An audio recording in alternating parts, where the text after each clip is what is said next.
Pensa numa fábrica. O que vem na sua cabeça? Provavelmente fumaça, barulho de metal, máquinas pesadas. Mas e se eu dissesse que essas fábricas estão literalmente ganhando vida? Que elas estão se transformando em ecossistemas inteligentes, quase sencientes, que pensam e reagem por conta própria.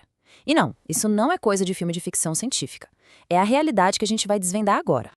Pois é, vamos mergulhar fundo nisso. Tenta imaginar um lugar onde as máquinas não só executam tarefas, mas elas sentem um ambiente, onde elas conversam umas com as outras, tomam decisões e ajustam a linha de produção em tempo real, sem ninguém apertar um botão. Um lugar que sabe que vai ter uma falha semanas antes dela acontecer. Essa é a grande promessa da fábrica inteligente, e a gente vai entender direitinho como ela funciona. Bom, esse aqui é o nosso roteiro de hoje. A gente vai começar lá atrás, na Revolução Industrial, passar pela tecnologia que move tudo isso, ver os benefícios, os desafios e, claro, espiar o que vem pela frente no futuro da manufatura. Vamos nessa? Primeiro de tudo, vamos nos situar.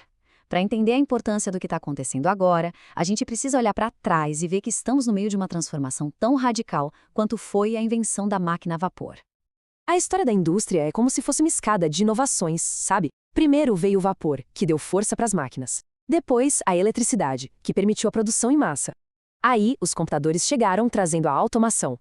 Cada um desses degraus foi um salto gigantesco. Mas o de hoje é diferente. A gente não está só automatizando tarefas, a gente está conectando tudo para criar uma inteligência coletiva, misturando o mundo físico com o digital.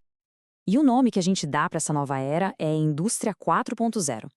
O ponto crucial aqui, a palavra-chave, é entrelaçadas. Não se trata só de ter robôs mais modernos, e sim de ter uma fábrica inteira conectada, onde cada peça, cada parafuso, cada engrenagem conversa com o resto do sistema. Mas como essa conversa acontece? A resposta está numa sigla que a gente ouve muito por aí, IoT, ou Internet das Coisas.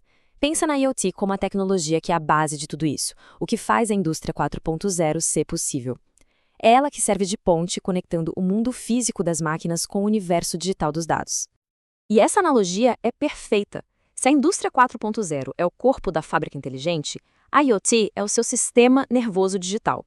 É a IoT que permite que a fábrica sinta o que está acontecendo, processe essas informações e reaja de forma inteligente.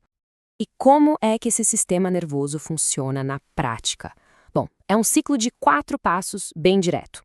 Primeiro, a máquina precisa sentir, através de sensores que coletam dados vitais, como se fossem os nervos do nosso corpo. Depois, esses dados são transmitidos em altíssima velocidade. Em seguida, um cérebro de inteligência artificial entra em cena para analisar tudo isso procurando padrões. E, finalmente, o sistema precisa agir, seja mandando um alerta para um operador ou ajustando uma máquina sozinho. É um ciclo de inteligência que roda o tempo todo. Tá, toda essa tecnologia parece incrível, muito futurista. Mas e na prática? No dia a dia, o que isso muda de verdade? Como essa inteligência toda se traduz em resultados que dá para medir? É o que a gente vai ver agora. O poder disso é gigante. Peguem a manutenção preditiva, por exemplo. Acabou aquela história da linha de produção parar do nada porque uma peça quebrou. Agora os sensores detectam a vibração estranha semanas antes e já agendam um reparo. Isso não só reduz custos de uma forma brutal, como otimiza a produção inteira. O mesmo vale para economizar energia ou para ter flexibilidade de mudar o que a fábrica produz da noite para o dia. É um ganho em todas as frentes. E seria um erro pensar que essa revolução está presa só dentro do chão de fábrica, viu? Ela está se espalhando, redesenhando setores inteiros da economia de maneiras que a gente mal começou a entender. O alcance é absurdo. No setor de energia, a gente está falando de redes inteligentes que usam sensores para evitar apagões. Na logística, sabe aquela encomenda que a gente rastreia a cada segundo?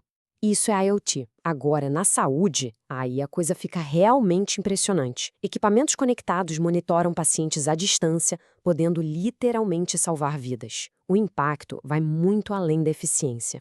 Mas claro, né? Uma transformação desse tamanho não acontece sem seus perrengues. Para cada promessa de um futuro conectado, existe um desafio igualmente grande.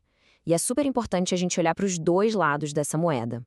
De um lado, a promessa de uma eficiência que a gente nunca viu antes. Do outro, os perigos. E olha, o maior deles, sem dúvida, é a cibersegurança. Quando você conecta uma fábrica inteira na internet, ela vira um alvo muito valioso. Soma isso ao custo altíssimo de implementar tudo isso, mais a necessidade urgente de treinar as pessoas para essa nova realidade, e os obstáculos ficam bem claros. Ok, superados os desafios, para onde estamos indo? O que está no horizonte, além da indústria 4.0 que a gente conhece hoje? O futuro já está se desenhando e ele é fascinante. A gente está caminhando para fábricas quase totalmente autônomas, que são gerenciadas pelos gêmeos digitais, que são basicamente simulações virtuais perfeitas, onde dá para testar tudo sem arriscar nada no mundo real. E o mais interessante, já se fala na indústria 5.0, uma era que não quer substituir as pessoas, mas sim criar uma parceria, com robôs e humanos trabalhando lado a lado. Então, se tem uma coisa para a gente guardar de toda essa conversa, é o seguinte: a IoT não é só uma parte da indústria 4.0. Ela é a indústria 4.0. É o alicerce, o sistema circulatório, a linguagem que permite que tudo isso funcione. Sem a IoT, a fábrica inteligente é só uma ideia. Com ela, é uma revolução acontecendo agora. Isso tudo leva a gente para uma reflexão final, que talvez seja a mais importante de todas. Essa revolução, no fim das contas, não é sobre máquinas, é sobre pessoas. Se as máquinas podem se autogerenciar e se otimizar, qual passa a ser o nosso papel? Onde fica o valor da criatividade, da intuição, da colaboração humana nesse cenário?